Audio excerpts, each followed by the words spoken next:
What do you see that another church besides the why, having an outsider come in that can see a little differently through a different lens?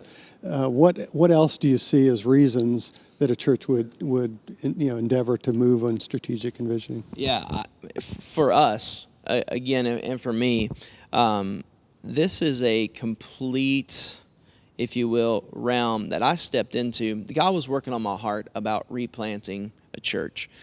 But the truth is, God has to work on the heart of the church as well. And so it's not an either or. You know, I've seen it go really bad where a pastor comes in and goes, hey, we're changing everything. And everyone's like, whoa, what are you talking about? So I think with a team coming in, it helps not only get the leaders prepped, but the body prepped. And one of the analogies that I use that I think is really helpful is in a church, oftentimes we're all in the same boat, but we're all kind of rowing in different directions. Great analogy. And so I think what you guys really help do is not just make sure everybody's in the same boat, but get everybody rowing in the same direction. And for me, that is priceless. And let's be honest, a lot of times it takes someone from outside coming in, again, showing that and going, hey, here's where we are. Here's where we can be going.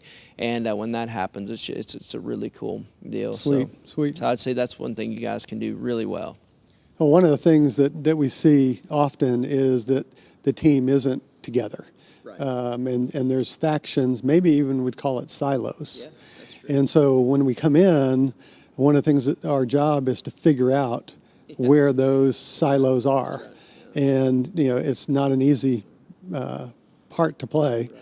At the same time, we can ask hard questions that maybe somebody internally can't ask those hard questions because they know all the baggage. Yeah, there's baggage. There's all kinds of things. Like, I know why you're asking that question. Right, yeah. It's like a setup. That's right, yeah. But that's not the case, Yeah, obviously. when you come in from outside, you have this credibility, but you also have this you don't know everything, and so you're going to ask a question, and they're going to receive it an entirely different way than if somebody who's been with them for this journey asked the question. And Sure. So it's just so helpful. And I know people will talk about, well, again, they go back to we can figure this out ourselves. Maybe you can, again, but have you? Okay, and I think if you're for real about changing, you're for real about moving forward, you're honest in your desire to be a healthy church and reach your community, then why wouldn't you use every means necessary to make that happen? And I just think it's, the